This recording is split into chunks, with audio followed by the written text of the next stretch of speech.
Thank you. এটা খুবই আশাজনক।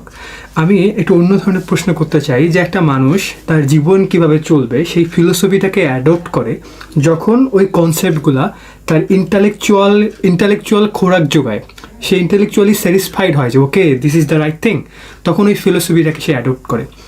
আমরা মুসলমান এবং আমরা জানি যে Islamic philosophy is the best philosophy, অ্যাগাল্লাহ ফিলোসফি, এবং ইসলাম ইব্রাহিম আলাইহিস সালাম থেকে হয়ে আসতেছে।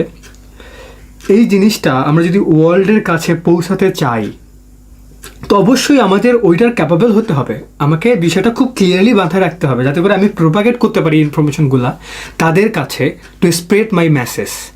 তো আমি একটা জিনিস দেখেছি, যখন আমরা শুনে মুসলমান শুনি তখন ওই ইন্টালেকচুয়াল কনফিডেন্সটা ডেভেলপ হয় না। একটা বিষয়টা এরকম যে কোরআন বলে আমি সুস্পষ্ট গ্রন্থ।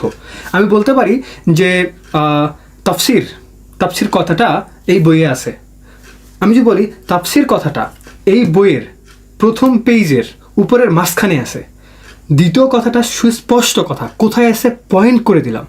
তো আমাদের মধ্যে যদি জ্ঞানগুলো একদম গেঁথে না বসে, আমরা যদি কনক্রিটলি না বুঝি, তাহলে কখনোই কোনো একটা মেসেজ উইথ হায়ার কনফিডেন্স আমরা প্রোপাগেট করতে পারবো না যে আমি এটা বিশ্বাস করি।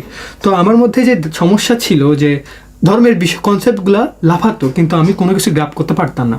জাস্ট দেখেন, আমি যখন আমাকে বলতো যে আল্লাহ সবসময় আমাদের দেখছে, তো তবুও আমি বিষয়টা এখানে রূপকভাবে দেখতাম। বাট যখন আমি কোরআনে বললাম যে তোমরা যদি 3 জন মানুষ হও, চতুর্থজন আল্লাহ, তোমরা যদি 5 জন হও, তোমরা যদি 2 জন হও, তৃতীয়জন আল্লাহ, 1 জন হলে দ্বিতীয়জন আল্লাহ, আল্লাহ সবসময় তোমাকে দেখছে, কনস্ট্যান্টলি অবজার্ভ করছে।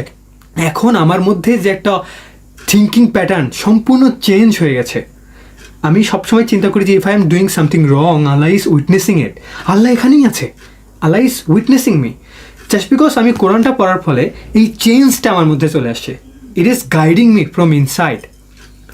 সো আমাদের ধর্মকে যদি আমরা প্রোপাগেট করতে চাই তাহলে আমাকে আত্মবিশ্বাস তৈরি করতে হবে, এবং আত্মবিশ্বাস আসবে একটা সলিড সোর্স থেকে।